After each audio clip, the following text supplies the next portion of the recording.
시청자 여러분 그리고 장병 여러분 안녕하십니까? 국방뉴스를 전해드립니다. 국방부가 지난 9월 전공사상자 처리 훈령을 개정한 후 처음 열린 중앙전공사망심사위원회 회의에서 재심사 청구 대상자 6명 전원을 순직으로 결정했습니다. 오상현 기자의 보도입니다. 국방부가 국내 사망사고 처리의 공정성과 전문성 그리고 투명성을 높이기 위해 설치한 중앙전공사망심사위원회 회의에서 심사 안건으로 상정된 6명 전원을 순직으로 결정했습니다. 이번에 심사한 안건은 관심병사로 관리되었음에도 부대의 관리 소홀로 지난 2002년 5월 스스로 목숨을 끊은 고 서모 일병 등 모두 6명입니다. 유족의 직접 신청이나 국민권익위원회 등에서 재심사를 권고한 6건에 대해 심사한 건데 사망자의 신체 조건과 정신 상태, 사망에 이르게 된 경위 등을 종합적으로 검토한 결과 공모로 인해 사망했다는 인과관계가 성립됐다고 판단한 겁니다. 기존에는 사망자에 대한 순직 여부에 대한 1심과 재심 모두를 각군 본부에서 심사했었는데 이 중 재심사 기능을 국방부로 통합한 후 시행된 첫 회의 결과입니다.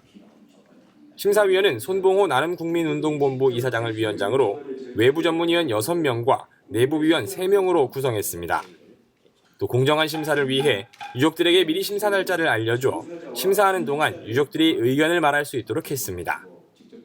국방부는 특히 심사위원들이 그동안 간과되어 왔던 비인간적인 모욕감과 하급자에 대한 언어폭력, 인격 모독 행위 등 병영생활에서 습득하고 관행화되어 왔던 비정상적인 요소들을 척결해 다시는 이런 이유로 사망사고가 발생하지 않도록 해야 한다는 데 뜻을 모았다며 앞으로도 투명하고 공정한 심사위원회를 운영해 국민이 공감할 수 있는 전공사망심사 체계를 구축하겠다고 밝혔습니다. 국방뉴스 오상현입니다. 국방부가 지난해 10월부터 환경부와 손잡고 물 절약을 위한 시범사업, 이른바 와스코 사업에 앞장서고 있습니다. 육군 2개 사단에선 사업이 이미 마무리됐고 현재는 공군에서 추진 중인데요. 앞으로 수돗물 수질 개선과 수도요금 절감 등에 크게 기여할 것으로 보입니다. 윤현수 기자입니다. 강원도 강릉에 위치한 공군의 한 전투 비행단입니다. 민간 업체에서 파견된 전문가가 아스팔트 바닥에 소리 탐지기를 대고 이곳저곳을 확인합니다. 매설된 지 오래돼 녹이 쓴 수도관에서 새어나오는 물소리를 잡아내기 위해서입니다. 의심되는 곳에 구멍을 뚫고 기다란 봉을 넣고 들으면 더욱 선명해집니다. 쇳소리처럼 바람 소리 이렇게 나는 것처럼 나오는 소리가 나고 있습니다. 이런 방식으로 부대에 매설된 30여 킬로미터에 달하는 수도관을 모두 고치는 데 걸리는 시간은 8에서 9개월여. 공사가 마무리된 육군 2개 부대의 경우 성공적이라는 분석입니다. 지난 6월부터 9월까지 3개월 동안 수돗물 사용량이 11만 3천여 톤 줄어들어 2억 4천여만 원의 수도요금 절감 효과를 거둔 것으로 확인됐기 때문입니다. 이는 공사 전에 납부했던 수도요금의 45%가 절감된 액수입니다. 국방부는 와스코 사업으로 앞으로 10년 동안 모두 120억여 원의 수도요금을 줄일 수 있을 것으로 예상하고 있습니다. 공사가 완료된 부대에서 발생한 수도세 절감액이 약 12억 원으로 추정되는 등 물 절약 효과가 뚜렷하고 또 우리 장병들이 음용하고 있는 수돗물의 질 개선도 이루어져서 이 위생 문제도 해소가 되고 있습니다. 와스코 시범 사업이 성공적으로 추진되면서 중소업체에게는 기회가 될 것으로 기대하고 있습니다. 수도시설 진단과 유지관리 등 기술력을 갖춘 전문 엔지니어들에게 양질의 일자리를 제공할 수 있고 절감된 수도요금이 공사대금으로 5년 동안 상환되기 때문에 장기적이고 안정적인 수입원이 되기 때문입니다. 이처럼 와스코 시범 사업은 부대와 업체가 함께 윈윈하는 새로운 사업 모델로 떠오르고 있습니다. 부대가 연간 사용하고 있는 게 약 9억 원 정도를 현재 상하수도비로 내고 있는데 그중에 약 4억 원이니까 약 45% 정도 많은 절감이 됐다고 볼 수 있습니다. 이에 따라서 국방비 예산 절감에 크게 기여했다는 점에서 좋았을 것 같습니다. 내년엔 육군 3곳과 공군 1곳 등 4개 군부대를 대상으로 사업을 실시할 계획. 국방부는 성과가 확인된 만큼 와스코 사업을 모든 군부대에 확대해 수도시설을 개선해 나갈 방침입니다. 국방뉴스 윤현수입니다. 기갑여단의 임무 수행 능력을 객관적이고 과학적인 방법으로 검증하고 군의 발전 방향을 제시하기 위한 미래기갑연안의 전투실험 세미나가 열렸습니다. 육군교육사령부는 국방부와 합참, 육군본부, 예하병과학교, 야전부대 등 관계관이 참석한 가운데 미래기갑연안의 공격작전 수행 능력과 병과 기능별 임무 수행 능력에 대해 검증하고 발전 방향을 논의했습니다.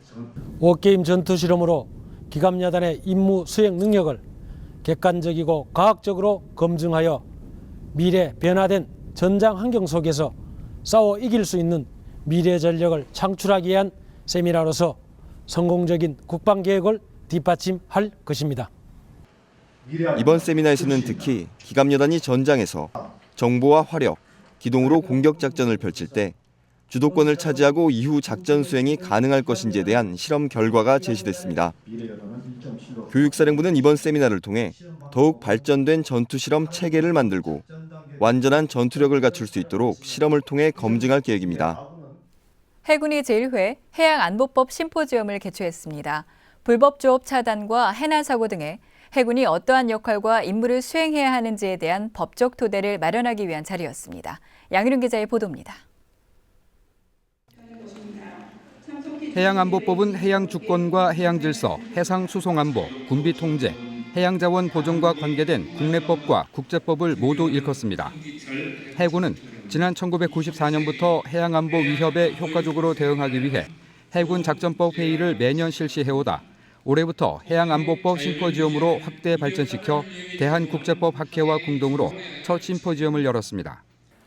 해상 작전 능력을 향상시킴과 아울러 이와 관련된 법 지식을 체계적으로 습득하여 축적하고 나아가 이들 지식을 실무부대 지휘관들에게 보급하는 것은 우리 해군이 선진화되기 위하여 갖춰야 될 필수적 조건이라고 믿습니다.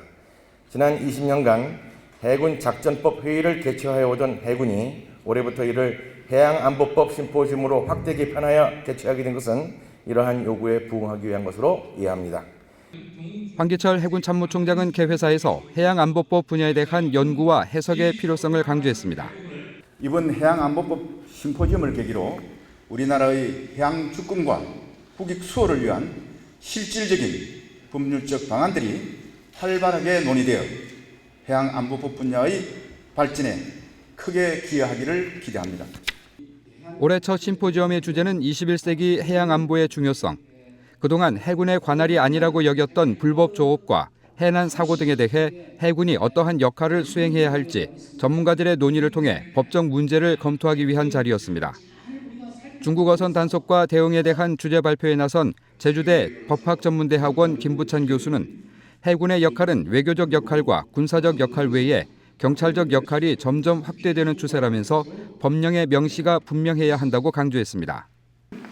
해군이 그 본연의 역할의 일반적인 역할 가운데 하나로서 경찰적 역할이 분명히 인정될 수 있기 때문에 외국 어선, 중국 불법 조업 어선에 대해서 간섭을 하는 것 자체는 저는 크게 문제가 안 될 수 있겠다는 생각이 듭니다.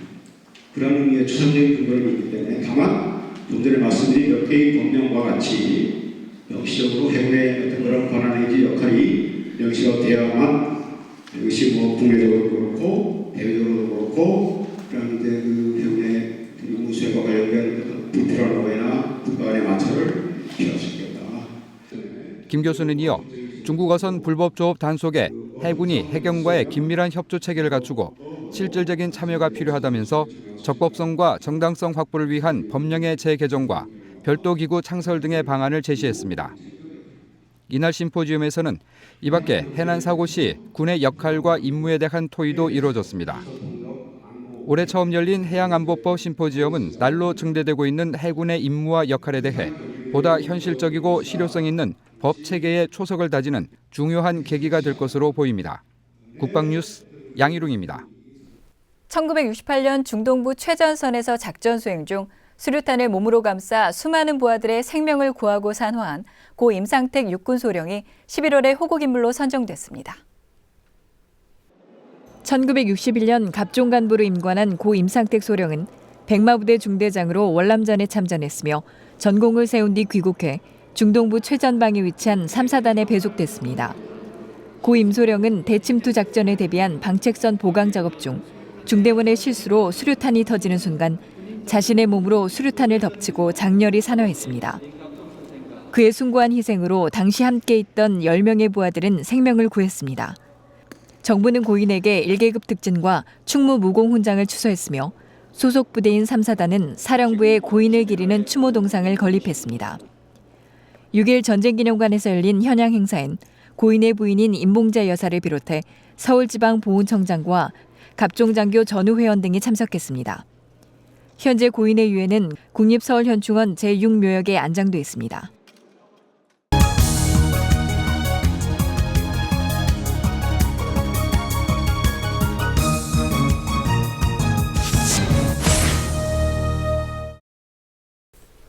최근 북한에서는 주민들의 휴대폰 보급을 허용하는 등 일부의 사회 변화 요구를 수용하고 있는데요. 그래서인지 북한 여성들에게 결혼 선물로 가장 인기 있는 것이 바로 휴대폰이라고 합니다. 네, 한편 젊은 세대들의 옷차림에 대해서도 일부 허용을 하면서 변화를 받아들이고 있는데요. 변화하고 있는 북한의 모습, 자유북한방송 김성민 대표와 함께 자세히 얘기 나눠보겠습니다. 대표님 안녕하십니까? 안녕하십니까?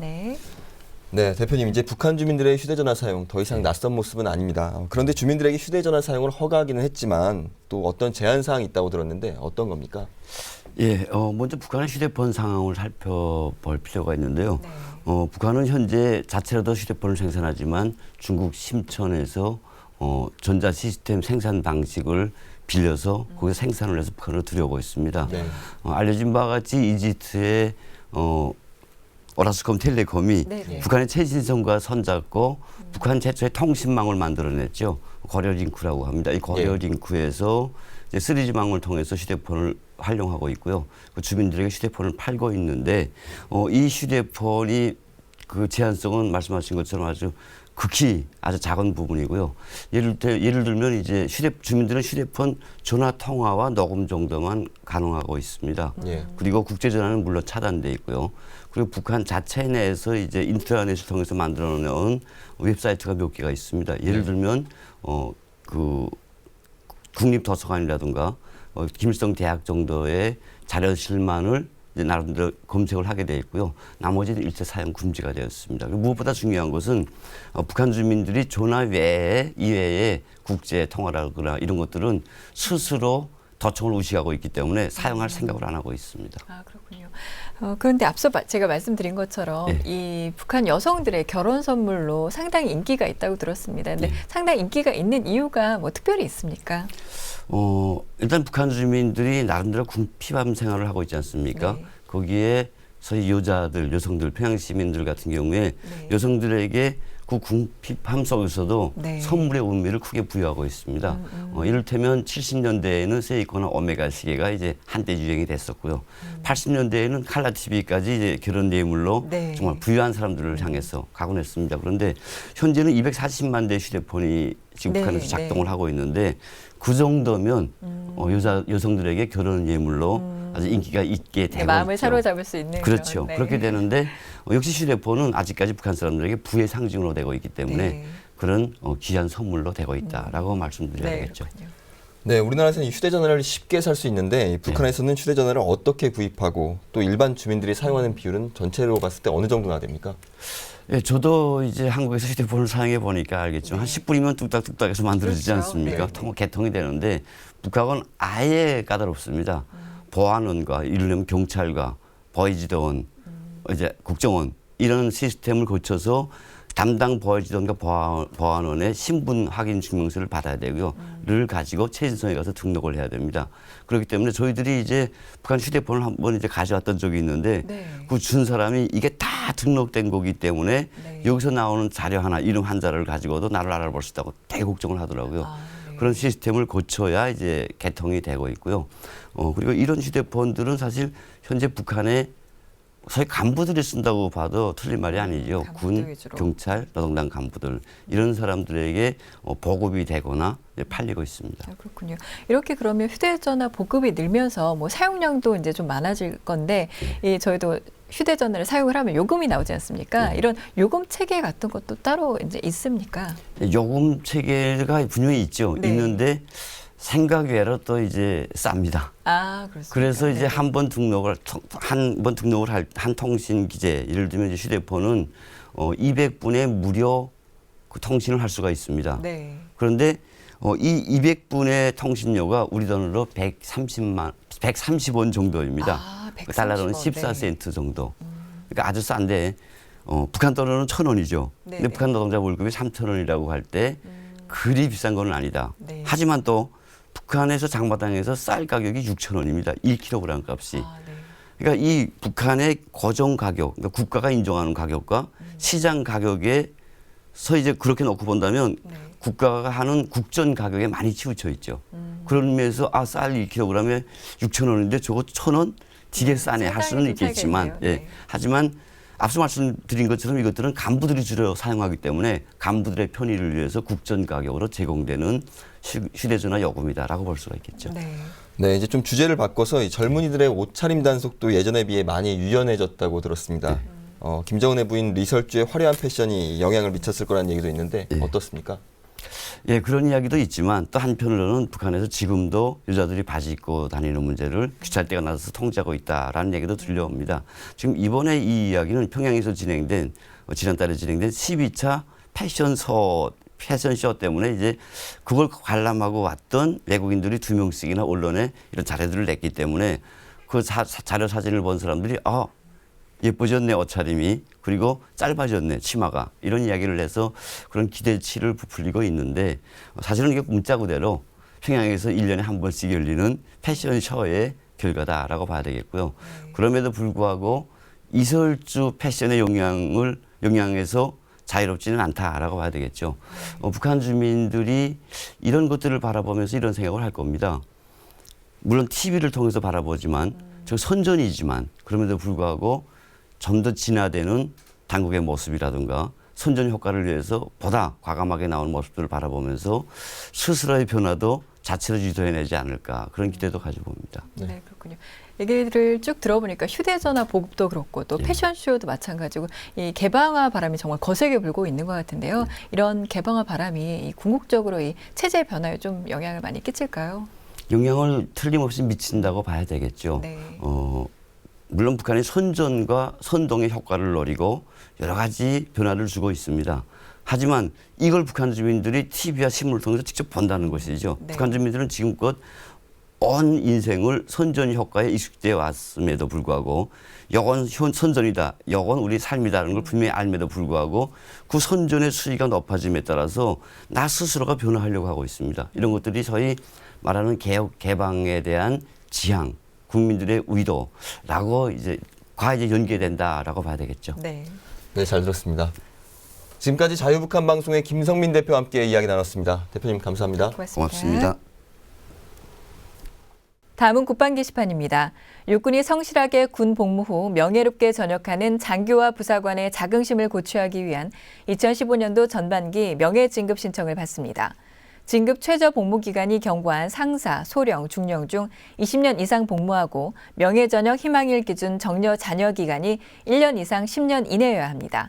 심사는 2015년 1월 중에 진행되며 이달 28일까지 신청해야 합니다. 합동참모본부가 연습지원실에서 근무할 민간 전문 인력을 모집합니다. 모집 분야는 사후검토 분석관, 대한군사령관, 담당관으로 지원 자격은 예비역 장성 또는 영관장교, 4급 이상의 퇴직 군무원으로 연합 합동연습훈련 분야에서 근무한 경력이 있어야 합니다. 21일까지 접수하며 12월 16일 최종 발표합니다.